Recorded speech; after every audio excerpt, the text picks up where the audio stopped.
Welcome to this training session brought to you by the Society of American Archivists, Archivists of Religious Collections section. My name is Holly Fiedler.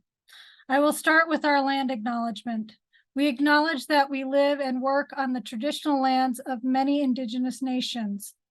We know that Indigenous people have suffered from historical and ongoing injustices, and we stand as an archival organization that we must work toward sharing historical truths and renew respectful relationships with Indigenous communities. We respect the longstanding relationships that Indigenous nations have to this land and as the original caretakers. We are grateful for their stewardship and protection of the water and earth. We pay our respects to elders past and present. In addition to this, I would like to offer, we acknowledge ongoing war, the resulting suffering, and the violation of the Geneva Conventions, which has led to the death of civilians. Our prayers are for peace. Today's topic is FADGI standards. Before I introduce our presenter, let's review the disclaimer. The content in these presentations is for information only and is not legal advice. Our viewers do not represent the organizations where we work. We do not make any endorsements or guarantees. We are not liable for any loss or damage caused by your use of the content we provide. It is your responsibility to critically evaluate the content provided in the presentation or any accompanying materials. Also, please remember the points shown on this slide. You will not be able to use your microphone or video during this session. You can click on the closed captioning button at the bottom of your screen, and under live transcript, click Enable Audio Transcript to get closed captioning. There will be a question answer period after the presentation concludes. You should use the Q&A feature to ask your questions, located at the bottom of your screen. We will not answer questions in the chat or unmute attendees due to limited time constraints. Please be respectful in your interactions. We expect you to follow the SAA Code of Conduct following the link there. This session will be recorded. Please fill out the short survey after the session ends. We encourage you to join the Society of American Archivists if you are not already a member. We thank the Congregation of the Sisters of St. Joseph in Canada for hosting this webinar. And now I would like to introduce our presenter, Locrin Stewart of the City of Toronto Archives in Toronto, Ontario. Locrin is a graduate of the Toronto Metropolitan University with a BFA in photography and an MA in film and photographic preservation and collections management. He has worked for archives and museums, including the Museum of Fine Arts in Houston, Texas, the Art Gallery of Ontario, and the Image Center in Toronto. Locrin works for the City of Toronto as a system developer too, archives digitization, and is responsible for artifact digitization, administration of the digital asset management system, and technology consultation. So welcome, and I'll let you take over. Thank you very much, Holly. So if you'll allow me to just share my screen. And I hope everyone can see that now. So this presentation is going to be primarily an overview as opposed to a deep dive into digitization to FADGI standards. FADGI is very, very dense and very long. So this is as much of a condensing as is possible to give you the information that you need in order to make sure that your institutions are able to digitize effectively. So we're going to start with what FADGI is for anybody that doesn't know. FADGI stands for the Federal Agency's Digital Guidelines Initiative. They're a US-based collective body focused on best practices for digitization of still, moving, and audiovisual archival, heritage, or art materials. FADGI is in place to ensure that materials are digitized to a standard so as to minimize redoing work. It's a set of guidelines and recommendations. Standards should be something to strive for, but the institutions using the guidelines can determine how closely they are to follow them. So the standards are based on a series of evaluative tests that are scientifically measured, and they're condensed into 4-star levels. Some materials, as the guide is split into different kinds of materials, some of them only have guidelines for 2 stars and up. So your mileage may vary in that regard. Different materials also have different recommendations.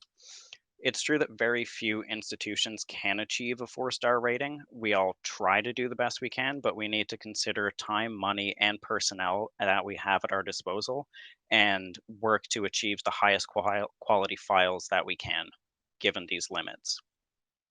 The standards are all based on ensuring that redigitization is not necessary so that we can extend objects' lives and we can make more efficient use of staff time and resources. Standards also contain information on digitization equipment and lighting specifications, metadata management, and a whole host of other topics. The third edition was just released, so it's revised anything for anybody who's been reading FADGI for a long time. You can go back and review what they've changed or updated. So we're going to start with digitization hardware. Most of this talk is going to be based around scanning technology. However, it's important to note that there are lots of different technologies that we use to digitize. So cameras are a very obvious one. They go on copy stands. We all know what they are. Planetary and orbital scanners, they're also sometimes called book scanners. They are similar to copy stands, but they're typically used to digitize rare books or other fragile manuscript materials without having to disassemble anything. The trouble with planetary and orbital scanners is that they can be very expensive, and the general rule of thumb is that if you need to ask how much they are, you probably can't afford them. So for a lot of institutions, they're just very far out of reach. The book cradles, however, can be very, very nice to use. They're typically automated and hydraulic or otherwise electrical to prevent handling of materials or mishandling materials. Scanner technology, there's a few different kinds. Flatbed scanners are what most people are familiar with, other than document scanners. Flatbeds are things like Epson V800s or V750s. Sometimes they have combinations and are able to do film as well as documents or non-transmissive materials, but not always. Um, Film scanners, there are dedicated ones, such as Nikon Coolscan 3000, I believe it was, which will only digitize film. It won't digitize anything that is reflective. And then there are also drum scanners. Drum scanners are very expensive, but they can produce incredibly high resolution files. Um, but they also typically require a wet mount in order for them to actually work properly. Because of this, they're not suitable for most digitization or really any digitization. It's still very up in the air how safe wet mounting is for objects because we just don't know the long-term effects of doing that. So drum scanners are not recommended for digitizing much of anything. And then, as I said, the combination scanners, which will do film through film holders as well as reflective materials like the Epson Perfection V850 Pro.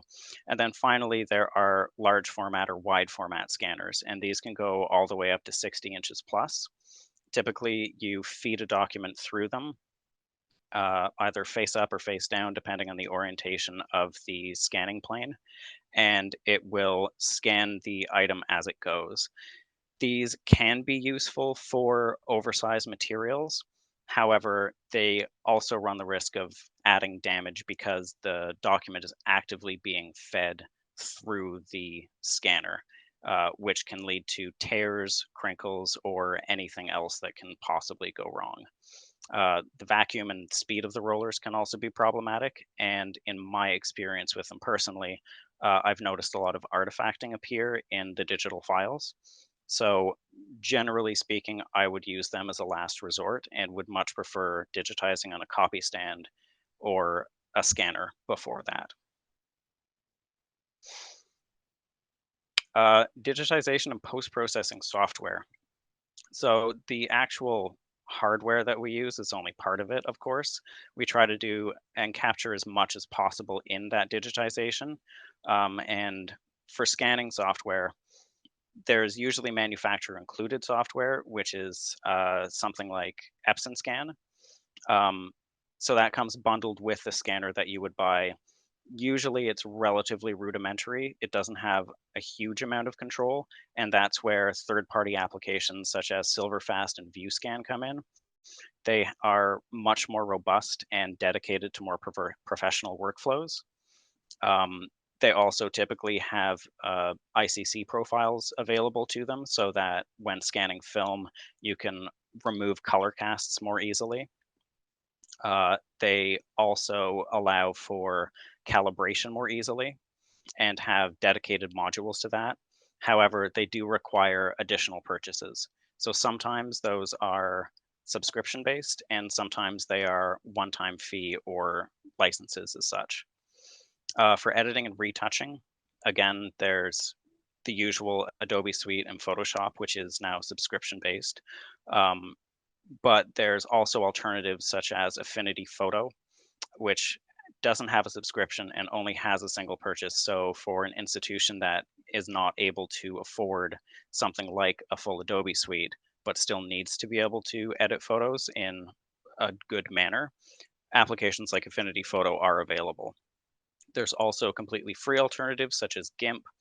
Um, these are open source projects, so depending on the organization, there might be some issues with IT and security, but again, there are options outside of paid models.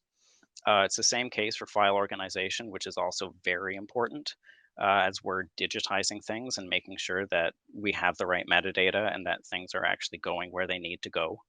So again, Adobe Bridge is a good option, but also comes part of the Adobe Suite and Creative Cloud. So that means that it does come with a price tag that is repeating. ACDC is another cleverly named option.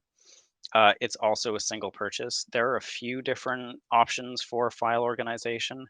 Um, ACDC is just one of them. They also have editing and retouching tools, um, but they're primarily focused on AI data driven kind of editing and things like that.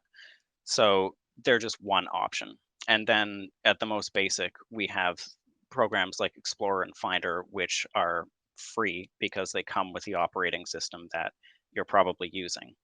And these can allow you to create directories and folder structures, but won't necessarily give you the tools to manage metadata in the same way that you would with a digital asset management system, however small or rudimentary it is. So now I'm going to talk about a little bit of the specifics for digitizing photographic objects. And these are just the very basic levels that FADGI outlines. So we can see that for photographic transparencies 4x5 and larger, it's divided into 4 different categories from 1 star to 4 stars. And then under that, we have the master file format. So what your archival, essentially untouched files should be stored as, either TIFF if you have the space available, or JPEG 2000. I'll get a little bit more into file types later, so we'll talk about those. Access files are below that, and they are suitable for all different file types. So standard JPEG, PNG, GIF, whatever is necessary for output. The resolution and sampling frequency. So here we can see that depending on what level you're striving for, you want to maintain a specific target. For the most basic at 1 star, you want at least 485 ppi when you're digitizing. So if you digitize including a resolution scale, you want the resolution scale to be no more than 3%. of the overall image, so that when it's cropped out, then you have 485 dpi or PPI.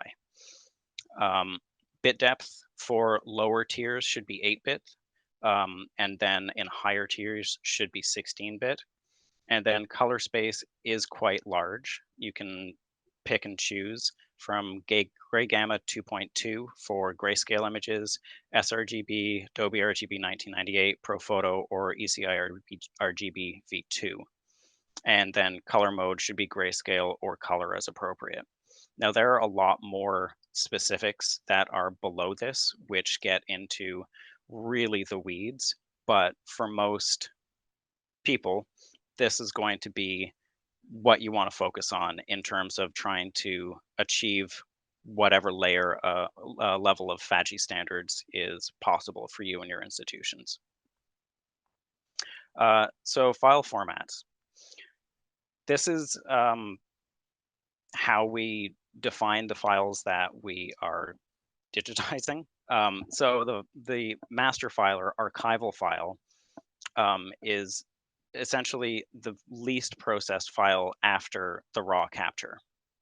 So you want a long tonal scale, you don't want to do any dusting or retouching, and you want it to be essentially as open as possible so that it can be used for any number of different purposes and tasks. So depending on what materials you're digitizing, the recommended formats are TIFF, JPEG 2000, or PDFA, which is archival standard PDF. Write access should be incredibly limited. Realistically, it should only be read from, and it should include the full object and all of the material edges. So you shouldn't crop into the object at all. The production files, which are also sometimes called, sorry, I lost my train of thought there. The production files are derivatives of the archival files.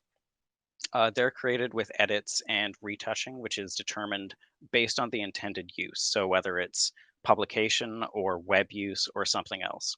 So because of that, they might contain color corrections or dusting, any other kind of retouching.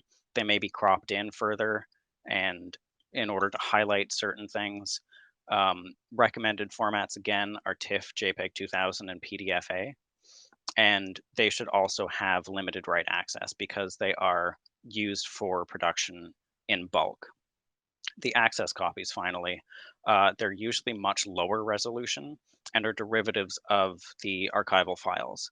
They're not considered to be permanent parts of a digital collection, so they may be updated over time.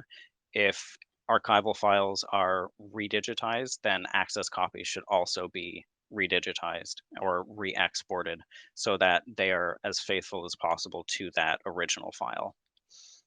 Typically, you're looking at 1,000 pixels or less for the long edge, and any file format is appropriate for them. So to talk about some editing, here we have a example image from the City of Toronto's archival collections. And here you can see that a soft crop has been applied. So this is the archival file, but that soft crop is removing the color checker, but it's still preserved in the file itself. It's just not going to be exported as normal. So any kind of editing might be straightening the original image, soft cropping the color checker, accurately setting the color balance based on the lighting conditions. You're making sure that it's a flattened TIFF file. And in this case, it's a 16-bit file in ECI RGB v2.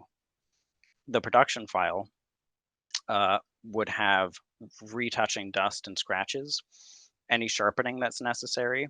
If it's going to print, then there's going to be a little bit of sharpening applied, most likely. Color corrections in order to make sure that it looks the way it's supposed to.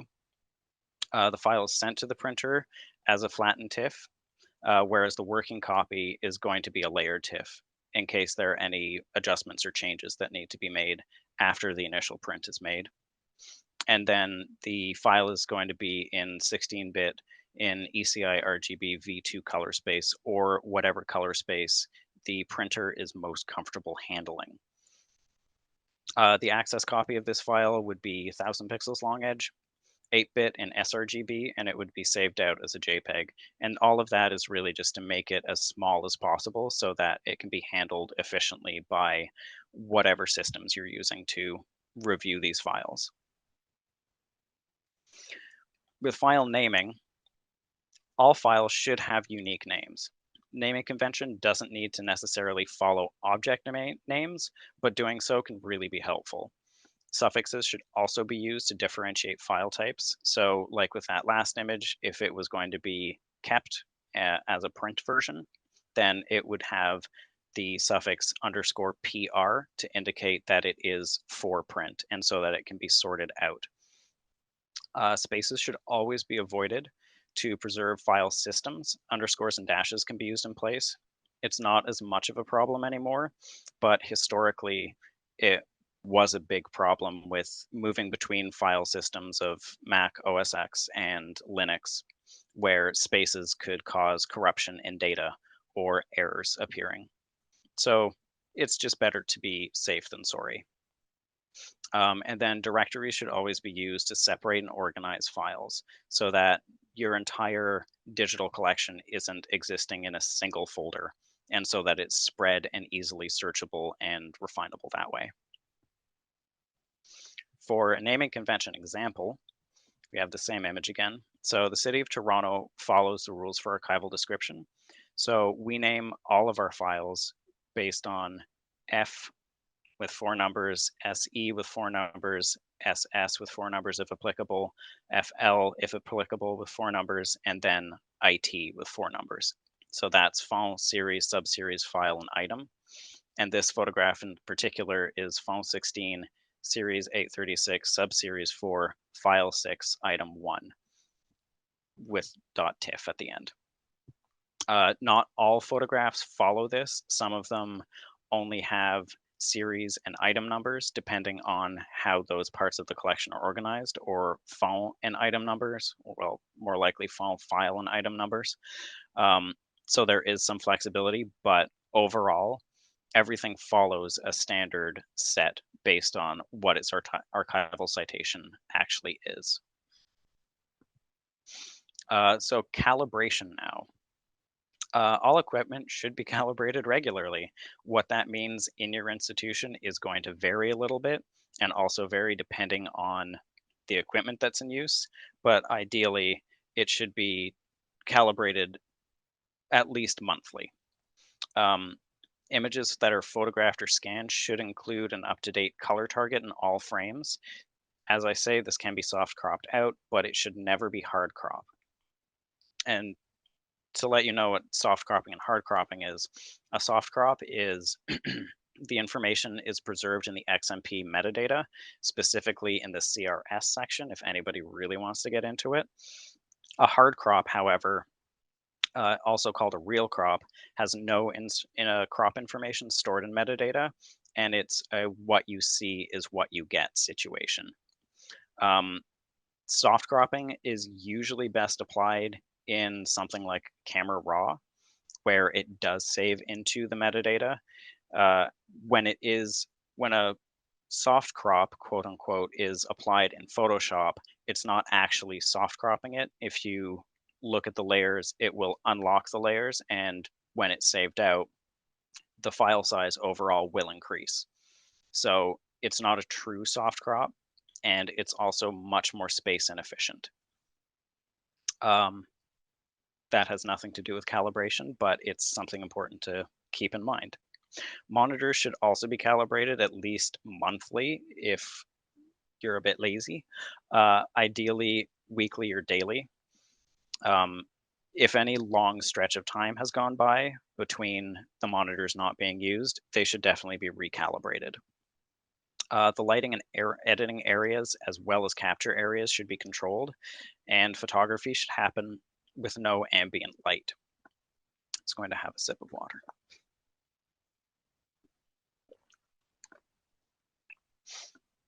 Digitization workspaces should also be painted a neutral gray. There is a paint from GTI called N8/G, which is, I believe, $120 a gallon, and is a true neutral gray. It's a very good paint, but it's also very expensive. Because of that, it's typically easier to try and find a paint that has as much neutral gray as possible in it, so that you can paint the room and the walls so that they are casting as little color cast as possible. Profiles should be set up and kept up to date. So that's monitor profiles, printer profiles, camera profiles, all profiles. And scanner software should also come with options for calibration. It's important to note as well that even if you are just using a scanner and you're not using a copy stand or something with external lights, that still the scanning should be performed in a dark environment with controlled light, and the walls should still be neutral gray because the scanner is still throwing light and there can be reflections and color casts that appear even with the lid closed. It's better to be safe than sorry. So for some examples of calibration tools, there are a few companies. X-Rite is an old one and very well known. They work with Pantone. They're very, very high quality prosumer devices. The i1 Profiler kit is, I believe, the only one that they're really marketing now. And it will calibrate everything from monitors, projectors, scanners, printers, you name it, it will do it. But it comes with a hefty price tag of around $3,000 up. Calibrate is much more accessible price-wise. The models won't necessarily do everything in a single package, so it might be necessary to buy a couple. But generally speaking, they're between $250 and $300 each, and they can calibrate monitors, projectors, and printers. Calibrate also manufactures color checker charts and gray cards, so they're an option to get everything if needed. Data Color manufactures, much like Calibrate, profile or calibrators that will do monitors, projectors, and printers, but not all in the same package necessarily. They also manufacture color checker charts and gray cards, and again, they are more easily affordable. It's important to note, though, that the cheaper the hardware, the less consistent the sensors in them are going to be. So there might be large swings between batches.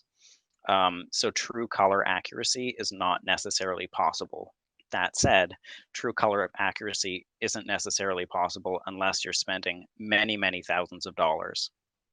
And the equipment that works best based on your workflow and the costs and money that you have available is what you should stick with, and it should be used to calibrate all of the things as much as possible so that there is consistency. Finally, we have the Golden Thread system, which is manufactured by the Image Science Association. They produce color targets and software for color accuracy and are also ISO compliant. They're very, very expensive, but they ensure exceptional color accuracy. It's important to note that they don't calibrate monitors and printers and things like that. It's all software based and all file based. So it's intent on making sure that the files are completely consistent through and through every single time.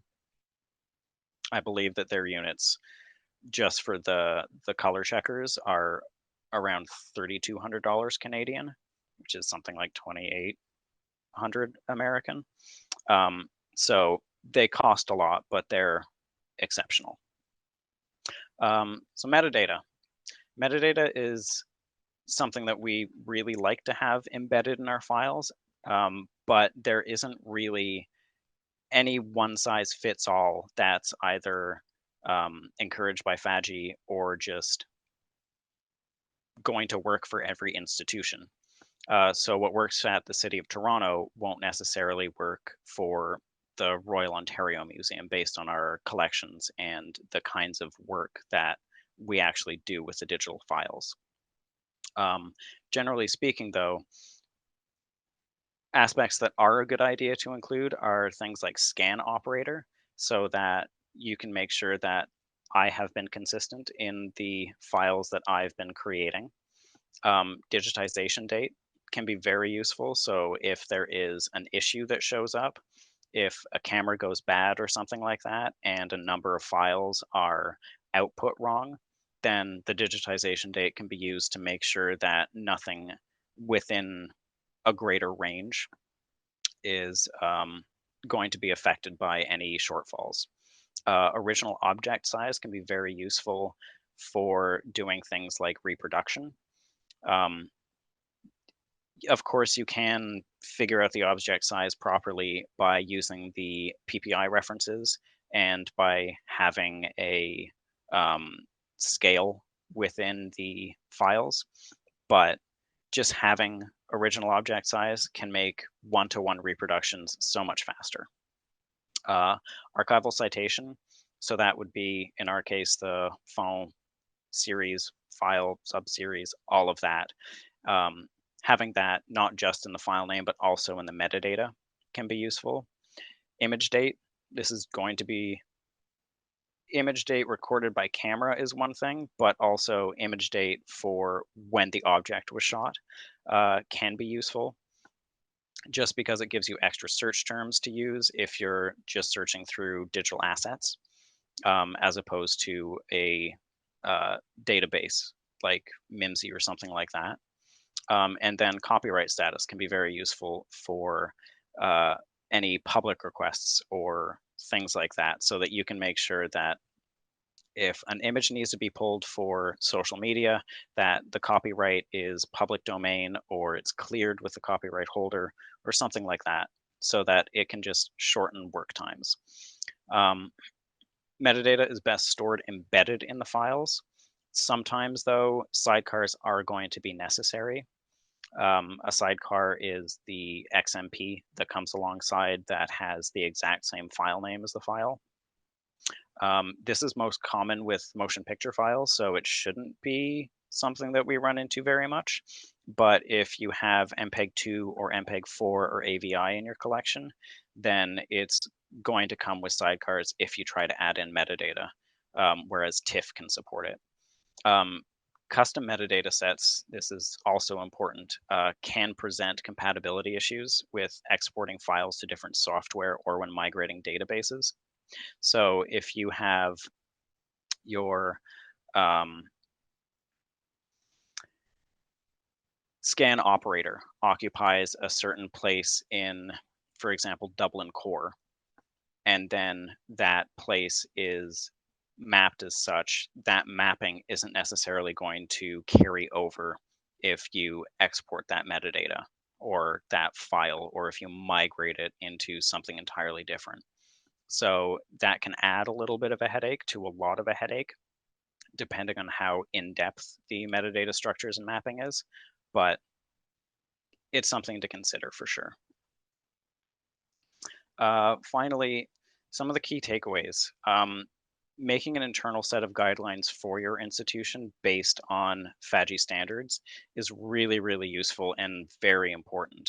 As I've said, FADGI is something to strive for, and it's not the be-all end-all for digitization, but it gives a very good start, and it gives us structures that we can know that we can meet or that we can work towards meeting in future.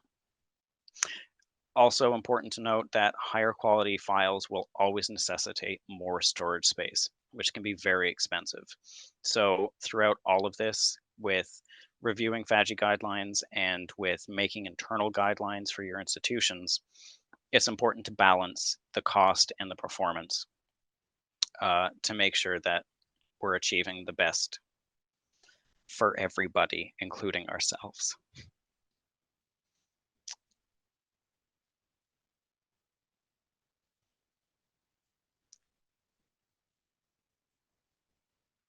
Locrin, thank you. That was really wonderful. We have 5 questions currently in the chat or in the Q&A. Also, please note there is some information as well in the chat. So we'll start in order for the Q&A. Are there other examples of dedicated film scanners, and combination film scanners that could be covered under the FADGI initiative? If so, what would be the differences or distinctions that set them apart from other film scanners? So something like a FlexTite X5 or a FlexTite X1 are other examples. So they're dedicated film scanners. They'll go up to 4 by 5 inches, but they're not manufactured anymore. And so they're very difficult to get a hold of. The trouble with dedicated film scanners is that they're just not manufactured as much as they used to be. Scanner technology has really started to lag behind in recent years because camera technology has gotten so much better. And realistically, scanning a collection is a lot slower than photographing a collection is. So, because of that, there's just less pressure on scanner manufacturers to really come out with new things and to come out with better technologies when we have digital cameras that do a very, very good job. Thank you. Next question. How can you determine the resolution and number of pixels if using a typical office MFP scanner? So when you set your scanner resolution, it's going to ask you for a DPI. So generally, a native resolution or a draft resolution is something like 150 DPI or maybe even 72 DPI. Whereas a photo quality scan will be 300 DPI. So most things that go to print are going to be output at 300 DPI, which is going to be a 1-to-1 reproduction. So if it's a 35 millimeter scan, then you're going to end up with a 24 millimeter by 35 millimeter little tiny version of the object, which is not great for reproduction. So typically you want to scan to what size you expect to be using it long term, and then a little bit above that. So at the City of Toronto, we have our final files plus minus 10% at 6,500 pixels long edge. So that will allow us to do a good quality 16 by 20 print. But yeah, but we have 10% roughly to play with, so 650 pixels either way. Yeah, so regardless of the object size, unless it is something like a map, that's what we digitize to.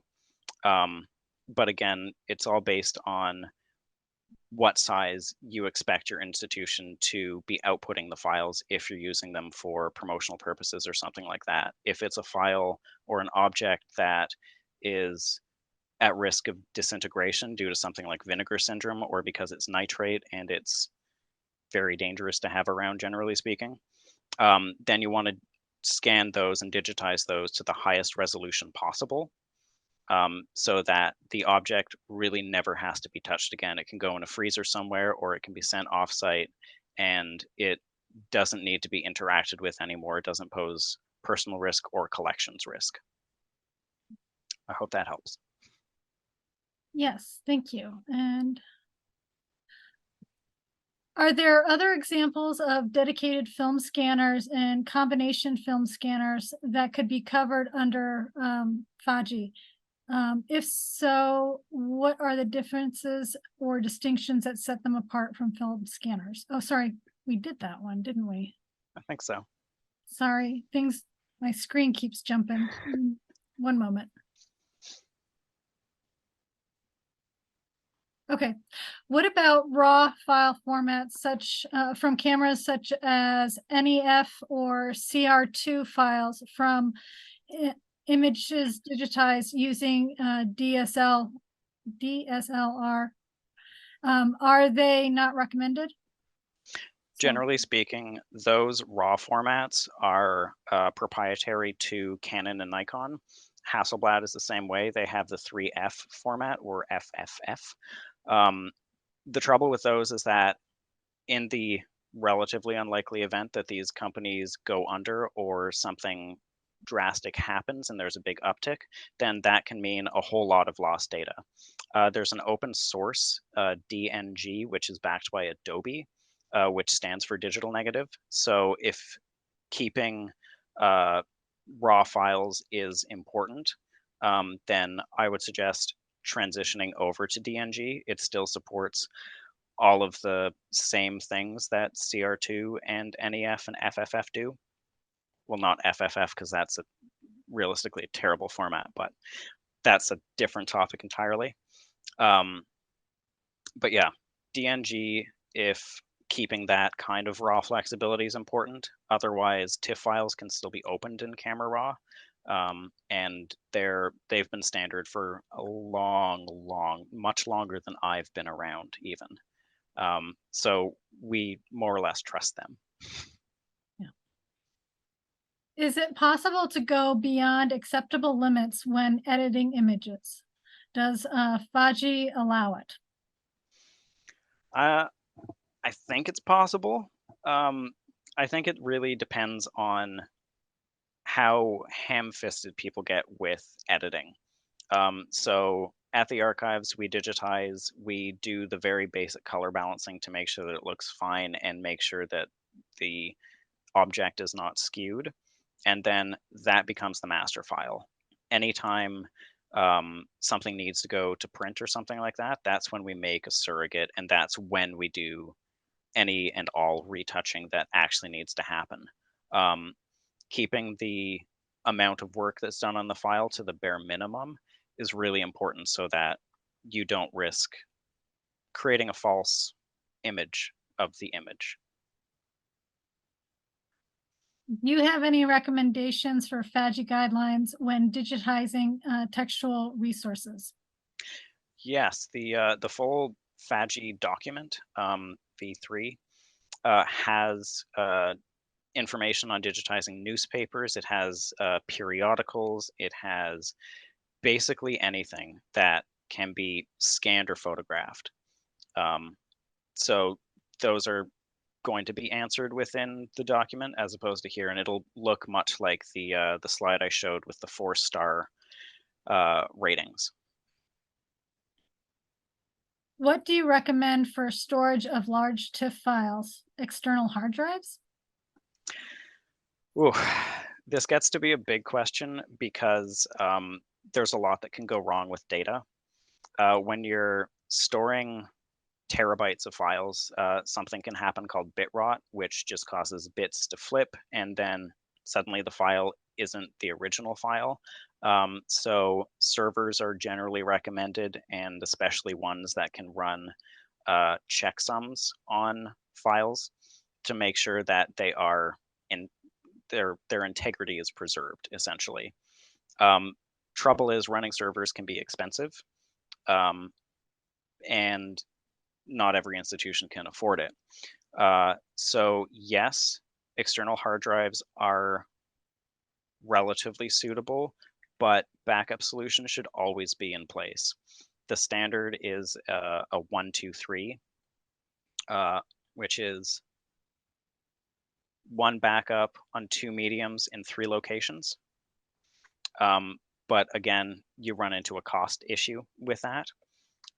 So again, it's balancing as much as you can what the institution can afford and keeping that data integrity intact. Thank you. Should digitized files be stored with electronic access object files or separately with all images?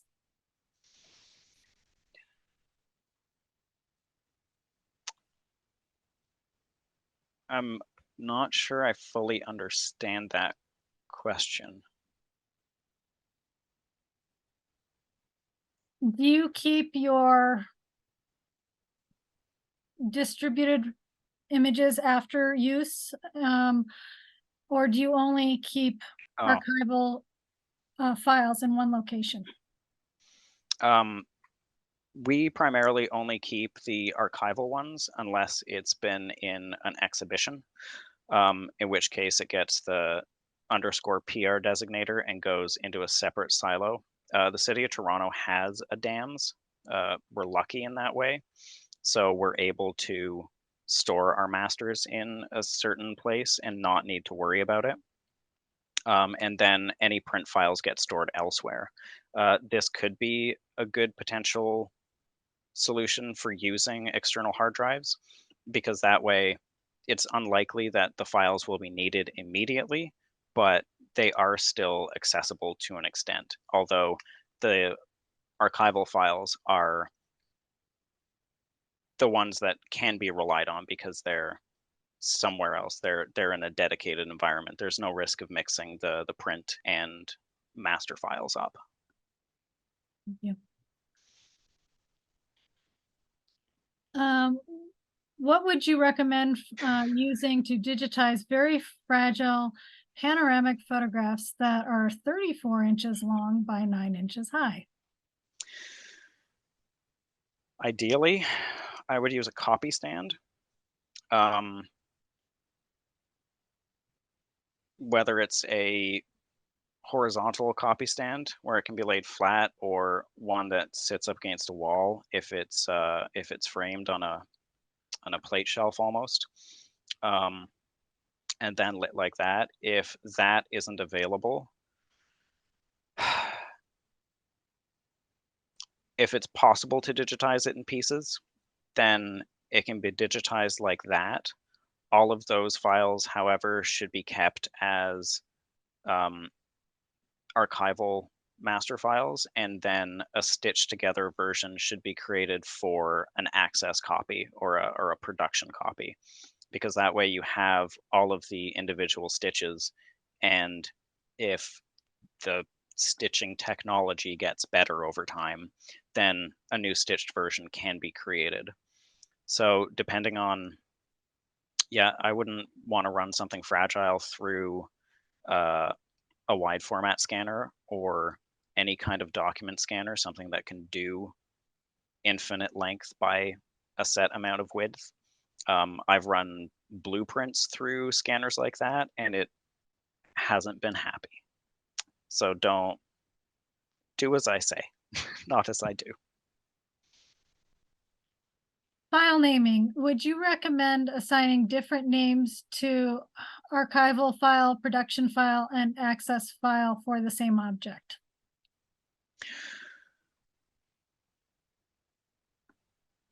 I think that the base name should be the same, but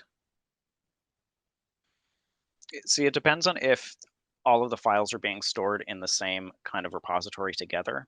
So if they're all in the same folder, um, it would make more sense to me to have one folder structure with the archival files in them, and then a second folder structure which has just the production files in them, and then a third folder with just the access copies in them. So um, think master or MA, PR, and web for web use or something like that. So that way they can share the name, which can help with, if you're linking in a database, it can help with pointing to things. But if everything's going to be stored in the same directory, then you're going to need some sort of suffix or prefix in order to separate them out. And I have seen some places where they'll use suffixes of sip, ape, or dip. So I've seen that as an option too. Is there a recommended metadata schema for digital images? Dublin Core, IPTC, extended? IPTC seems to be most often used. I've also seen like things like DICOM used for X-ray films for medical museums and things like that. Yeah, we at the city use a huge mishmash of IPTC and IPTC extended and DICOM and Dublin Core, because we're pulling from so many different fields to complete our metadata. It's not just archival services that's using our dams, it's also citywide. So each division has their own kinds of metadata that needs to be injected into their images and digital files. And that's like also model release and things like that. So looking at what your institution needs and what the different metadata schemas have to offer, and building one out of that. Again, though, like, you can remap names. There are blank spots in all fields. Some of them have a lot more blank spots than others. But utilizing those blank spots is going to run into an issue of cross compatibility if you migrate over to something else. So start with what's already established. I would start with IPTC and then go from there. When digitizing oversized materials and need to capture in sections, is it FADGI compliant to stitch the images together in Photoshop? Is the stitched file the master image, or are masters the separate image files, which you already got into this before, but. Yeah, that's right. So I would consider the original raw captures of the entire object, all of those multiples, to be the master files, and then the first stitched version and then all the subsequent stitched versions to be the production files, just because technology improves over time. How would you personally digitize negatives with vinegar syndrome? I am digitizing deteriorated negative with a flatbed scanner, and the problem I encounter is that the negative is too fragile. I can't use glass on the scanner to make them flat. Yeah, digitizing vinegar syndrome negatives is really challenging. Scanners are definitely not ideal towards it. Even if there is some flexibility still in the object, I would not recommend affecting the shape of it, because it's not healthy film anymore. And part of the digitization process, at least this is a big debate, but as far as I'm concerned, we digitize things to capture not an idealized form of the object, but the object as it exists now. So if a negative looks like a poppadom, then I would like to know that it looks like that in future, so that I'm not getting a false sense of what this object is. Um, a former coworker at the Image Center um, started to photograph things with multiple different sources of light.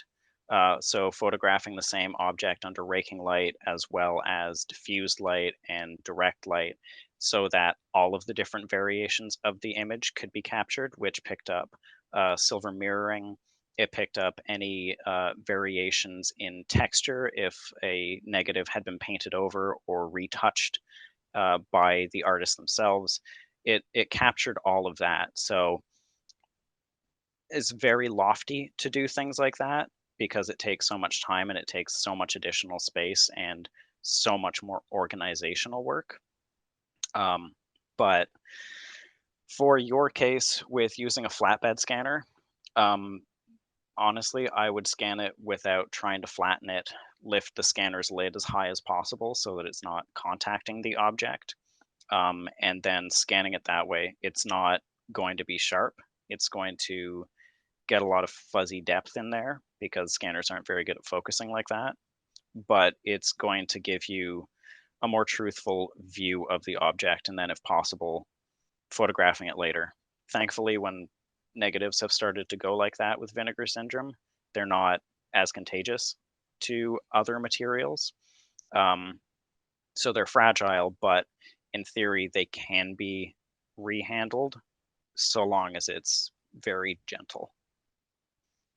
Thank you. We're coming to the last 5 minutes, so only a couple more questions. In your terminology, is file organization the same as content management? I would say so.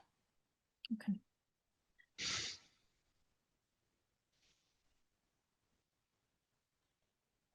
For digitizing stereographs, how can I digitize the two photographs to convey the 3D dimensional effect? As far as I know, FADGI does not provide any informational guidelines. No, FADGI does not have any information on that. Um, I suppose the closest that we can look at is something like VR technology for how it works, but short of photographing it with two cameras that are eye distance apart, I don't believe that there's any real way to accurately convey what a stereograph is actually doing, unfortunately. It seems like they're kind of lost as just flat images and objects at this point without the tools. Mhm.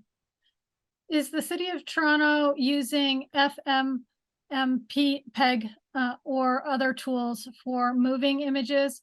I'm learning about the tools to create least lossy moving image files, but not sure about which agencies to use which agencies use what where. The Smithsonian is trying to standardize MKV files, but LOC use MPEG 2000, etc. Yeah. So FADGI has a full AV compliance report, much like the digitization guidelines. They have one for moving images and audio. So I would look in there to start. From what I've seen, a lot of institutions have used AVI. I believe that the MFAH used AVI. It's well established. It doesn't have much compression, relatively speaking. But one of the things about moving images is that they're a lot bigger than still images, probably because they're just a whole lot of still images put together. The city of Toronto doesn't have a whole lot of moving images digitized at this point, but I believe most of ours are either AVI or MPEG-4. Yeah. The Archives of Ontario does a lot of digitization. They hold, for example, the TVO archives, things like that. So if you're in Canada, you can also reach out to them to ask about their best practices and their recommendations. Otherwise, I would rely on going based off of FADGI or starting at FADGI. And one quick last question, what dam are you using? So we use PhotoWare. The company is based out of Norway, and they do all of our city divisions. They're ceasing on-premise solutions and moving to cloud-based models now. So if on-prem is important as opposed to a cloud-based, then look elsewhere. But otherwise, yeah, we use PhotoWare. Okay. Locrin, thank you so much for your time. Very much appreciated. I also would like to just give a quick plug about our next Lunch and Learn, and that will be about how to write for SAA American Archives. And that will be Thursday, November 16th at 1 p.m. Eastern. So thank you everybody for attending. We appreciate your time, and thank you to Locrin Stewart.